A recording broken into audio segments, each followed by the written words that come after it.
Hello everyone, welcome back after your break. I hope you guys are all sufficiently caffeinated. I don't know about you guys, but I'm definitely getting my steps in for the day. So my watch is not complaining. I'm here to introduce to you your next speaker. With us we have Caleb Jephuneh, all the way from Nairobi, Kenya. He is here to talk to us today about pandas and polars.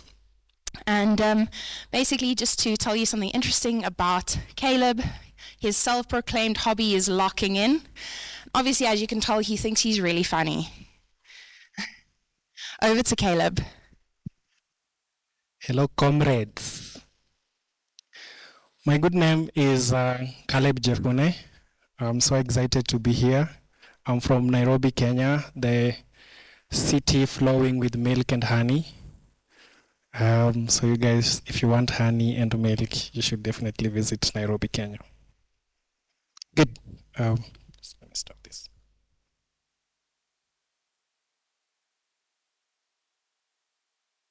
Okay. Yeah, my name is Caleb. I'm a founder, entrepreneur. I'm a Kenyan, and I also invest in startups. My hobby is I find most of my time locking in. And fun fact about me is I think I'm funny. My parents do tell me that, so yeah. Good. Our talk today is about scaling beyond pandas to polars. And I'll just start with a simple questions. How many of you guys here have ever used pandas? Yo. How many have used polars? Okay, one person. Yeah, well, I'm safe. So this is our talk. So we're going to go through the whole journey of why do we have to move to polars, what is wrong with pandas, and actually we're going to do a simple demo of actually how to move to pandas, and we're going to also try to distinguish between pandas and polars. And in the talk also, what we are going to do is we are going to really actually see how pandas kills our CPUs, and we should, probably move to polars. Yeah. Good. So I'll explain this to you guys as a 5-year-old because I also learned it as a 5-year-old, sorry. And I'll just start by explaining what is pandas. Pandas is a simple but very good explanation is pandas is a Python library for data manipulation and analysis built primarily on top of NumPy. It provides high-level, easy-to-use data structures, mainly the DataFrame for handling tabular data. Look at what is put on black there, Python library, data manipulation, analysis, built on NumPy, and then the DataFrame. And then the next is what is polars, which is our main topic for today. So polars is a blazingly fast DataFrame library written in Rust, designed for multi-threaded, memory-efficient, and lazy data processing. It brings modern data engineering principles to DataFrame while offering eager and lazy APIs. Again, look at what I have bolded. Polars, blazing fast DataFrame, Rust, multi-threaded, memory efficient, lazy data processing, eager, and lazy APIs. And I would also want to define what a DataFrame is, if in case you're just new to this. A DataFrame is like a big table of data, just a spreadsheet of Excel or Google Sheets. So I'll take you guys back to being a 5-year-old, and this is actually a smaller way to describe what pandas and polars is. So when you're young, when I was young, I used to play Lego a lot, and you actually get that, you build a house and build a house and build a house and build a house. But look at pandas as building Lego inside a box, and then polars as, building Lego with many hands. When you look at this other side, so now you see pandas, you're like building something with one hand. It works great when you have just a few Legos. But then if you'd want to go to, a huge let's say you have 10 boxes of Legos and actually want to build on top and go and go and go, you actually need more hands. And a simple description there is then comes Pandas. It's like having many hands, multi-core processing, helping you to build the same Lego, like to build Lego at the same time, so you can actually finish your Lego house as fast as possible. Cool. So now let's go back to why Pandas is great. You guys use Pandas a lot. Why do you think it's great? So I put up a few reasons why I think Pandas is great. Number one is because everyone uses it. So it's the library that every other person uses. So actually it's just easy to call in the code and actually just go with. And then it's small, medium size for small size data sets. We are talking about small data sets. This is specifically for data scientists. Small data sets here, we talk about very small data sets. So Pandas works great when it comes to small data sets. And then data cleaning, exploration, transformation, and data cleaning, exploration, and transformation. And then rapid prototyping and analysis workflows. I think those are the top 3 best reasons why Pandas is still great right now, because you can actually plug and play as fast as possible. But then we have actually looked at Pandas. I'll take you guys back to the description of Pandas, of Polars, sorry. Polars is a blazingly fast data frame library written in Rust, designed for multi-threading, memory efficient, and lazy data processing. I'll tell you something about myself. I work in a startup, and we do mental health, this Terabot. And when we work with mental health, we have close to 43,000 users so far. And the data that comes, we have, if 10,000 people use our platforms for a day, 15 minutes each, that is a lot of data. And we can't actually use Pandas for that. We actually want to use Polars so that we actually do things faster, because we have very small CPUs, and then we want to actually get as fast as, we want to get data analysis as fast as possible. That's why actually we use Polars. And the fact that it's written in Rust, and Rust and Python are still the future. So what are the key advantages of Polars? So we have this lazy evaluation engine building a query plan and optimizes it. So Polars actually will try to build a plan fast and then optimizes it. We'll actually see later in the demo. And then before execution, it creates a plan, and then from that plan now it actually executes it. And then multi-core processing, it uses all available CPUs for parallel execution. I was trying to test this on DeepNote and Notebook LLM. Notebook, sorry. I was trying to test this also like on Notebook, and I was trying to run a code for a cell for Pandas and a cell for Polars, and actually you find out that all the CPUs that you actually have in DeepNote are actually being used. But then for Pandas, they actually want to go code by code and line by line to actually run that code. And then Columnar memory model, it uses Apache arrows, enables zero-copy data sharing and efficient analytics. We'll actually also talk about the key disadvantages of Polars, which is that part for efficient data analytics, and then Rust backend. It ensures that memory safety and speed and predictable performances. We have actually written Rust, right? Who has ever used Rust?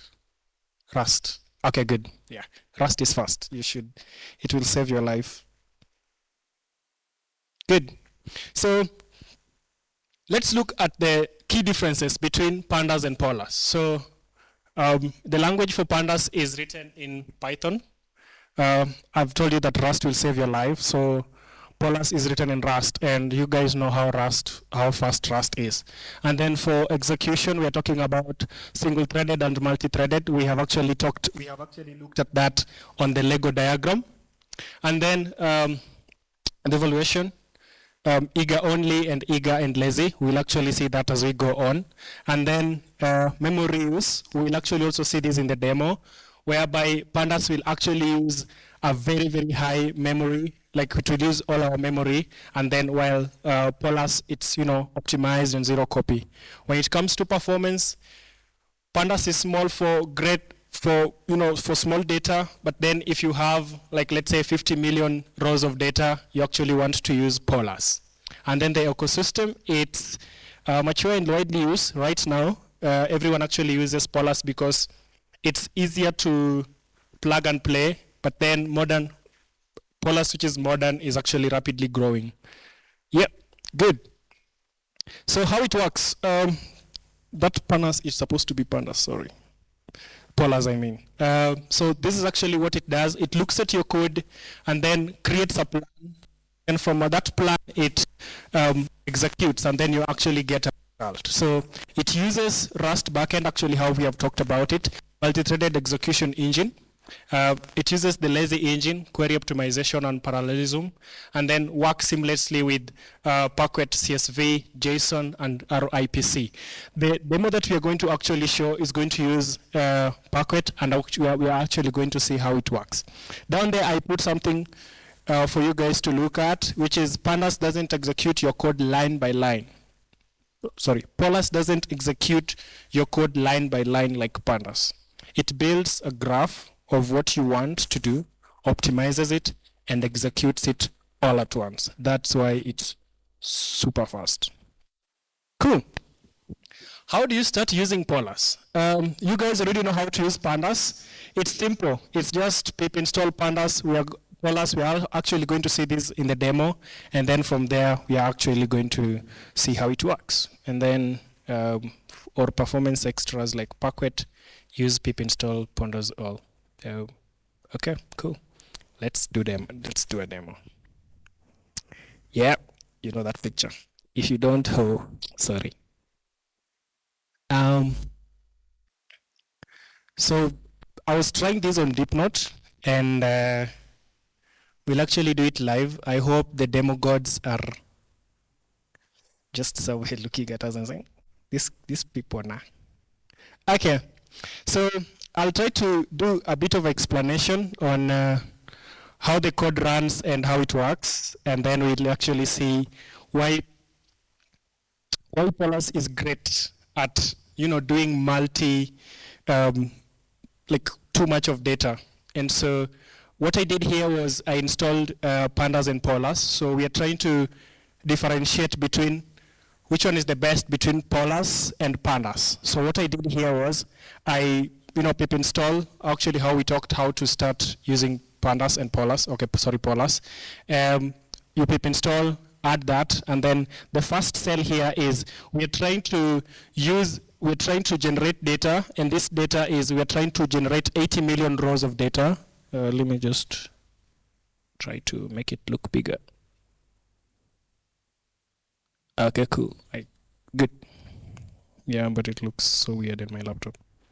Okay, so here what we're trying to do is we're trying to generate 80 million records of data, and then the data should be in ID, category, value, and date, and then after that, print if it's ready, and then print it in the Packet, the arrow format. And so I'll just run this live, run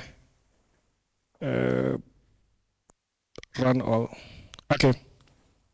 Okay, we do like this so that it works. Yeah, you can actually do like this so it works. Kindly, yeah. Good. So it's installing the dependencies for Pandas and Polars. Again, what we're trying to do here is we're trying to see when it comes to a big data set, which one is the best? Is it the best to use Pandas or Polars? Cool. So it installed. We'll wait for it to generate the data set, 80 million records. If we were doing, let's say, with 10 million records, Pandas would be great for this. It will actually do as finish this thing in let's say 4 to 6 seconds. But wait, so it's 80 million rows. Actually never put size. Yeah, I actually never put size. but it's just like 80 million rows. Yeah. Good. So what it did here is it generated the data set and then saved it in Parquet. And then, so we are trying to run the Pandas one, the Pandas performance test. And then let's see what happens. Yeah.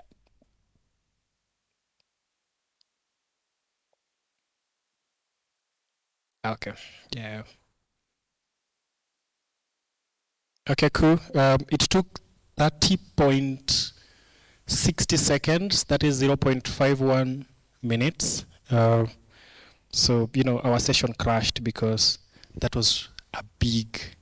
So you see, it used all our the disadvantages of Polars that we were actually talking about. But then if it were like 10 million records, then it could actually be easy. So what I'll do is just like I'll run. The demo gods are here with us, man. Pardon?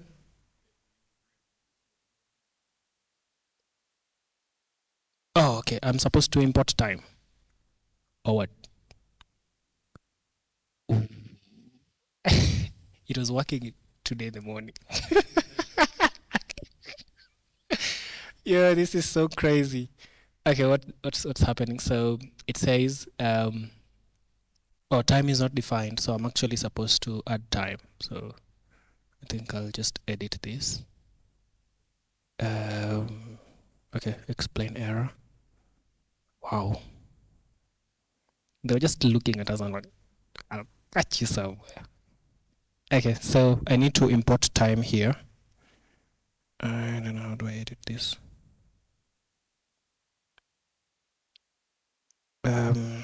Import time. Yeah, import. Cool. And then try to run it again, please. Yeah, they're looking at us and like, okay, please. Okay, good. So that run, Polars took 8.670, okay, 8.70 seconds. That is 0.15 minutes.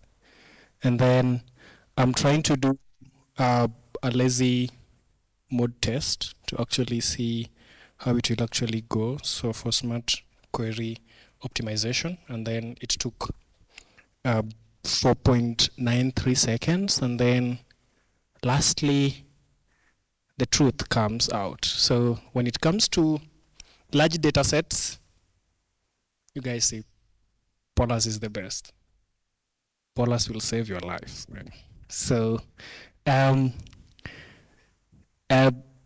think you guys already know what happens here. So I installed the dependencies, and what I did here was I generated a large data set for 80 million rows. If we do 10 million rows, what will happen is Pandas will be as faster because it's small size of data, and then I saved it in a Parquet in an arrow format. And then what happened here was I'm now trying to do a test when it comes to Pandas. How is it actually going to read the data and actually try to work on it? And then the result is here. So it took 30.60 seconds, and then for Polars, we imported time. I'll never forget this.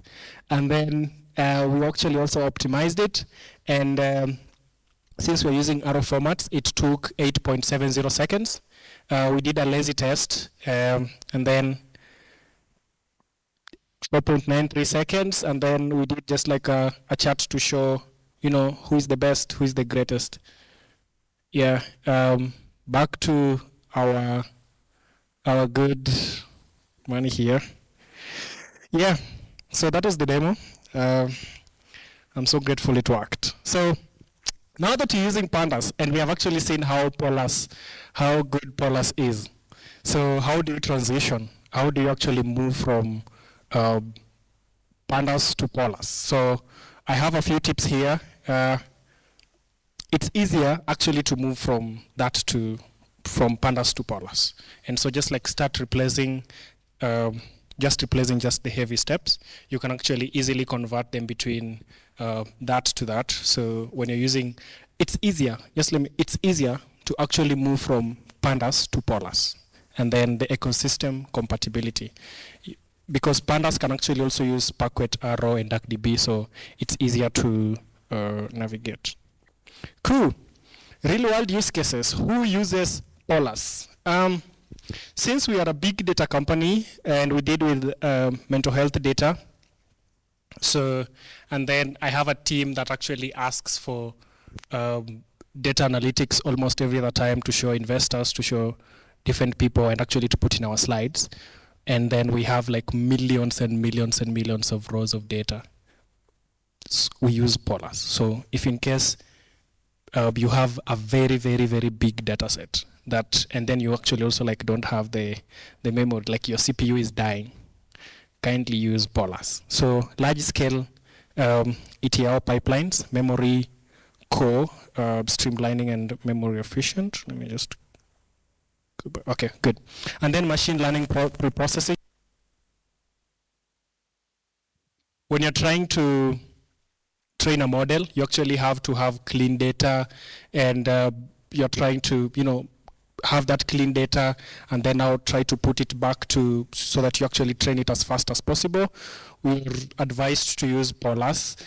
Financial data, you're actually looking at financials with too much of Excel work and too much of work.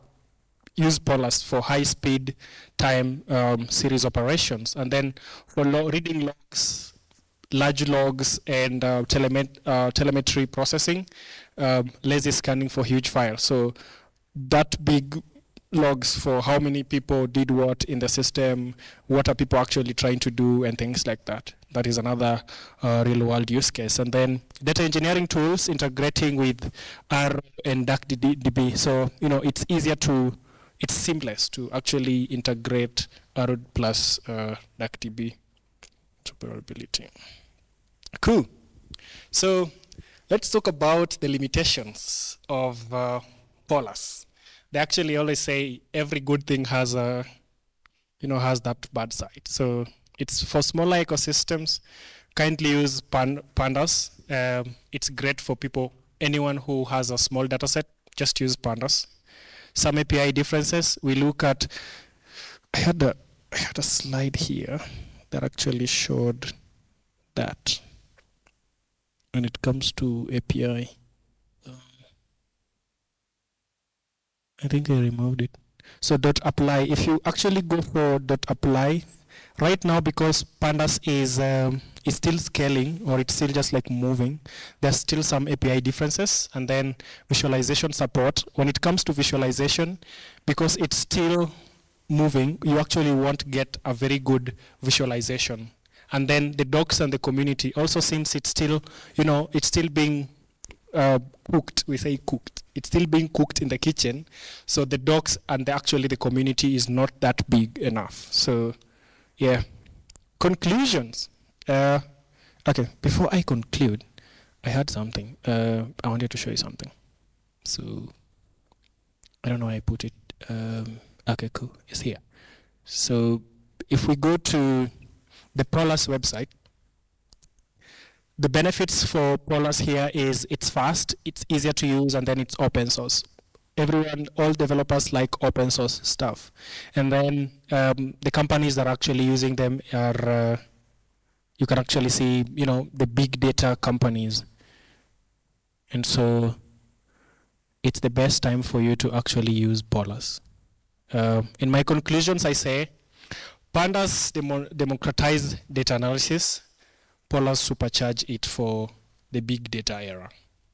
It's fast, efficient, Pythonic, everything we love, but on steroids.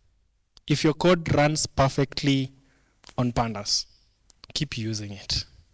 But if you're fighting for performance issues, it's time to go for Polars. I wrote something that I actually also wants to read for you. You future Polar users.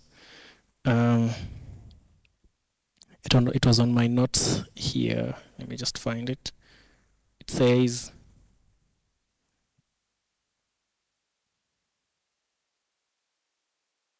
Just a moment.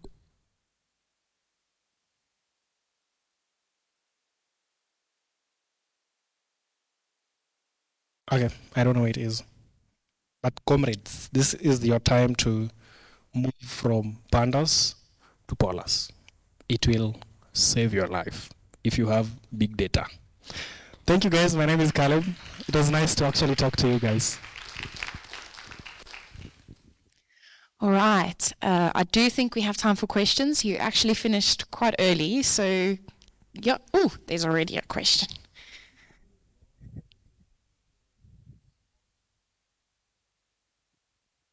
He asked, if you're using large data sets, wouldn't you rather be using PySpark in a cluster?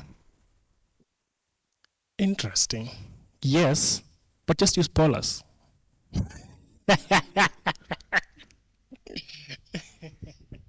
Any other questions? Would you like to ask the audience a question? Yes, I would like to ask you guys a question. So before I came here 2 days ago, I texted Paulus and I was telling them that I was going to make this talk about you guys. What do you guys expect, or what are the biggest talk points? And then they asked me a very good question. Are you guys ready to use Paulus? Are you guys ready to use Paulus? Okay, that was my question. Very good. Thank you guys. I'm Caleb. It was nice to talk to you guys. Visit Nairobi, Kenya. It's the best city in the world.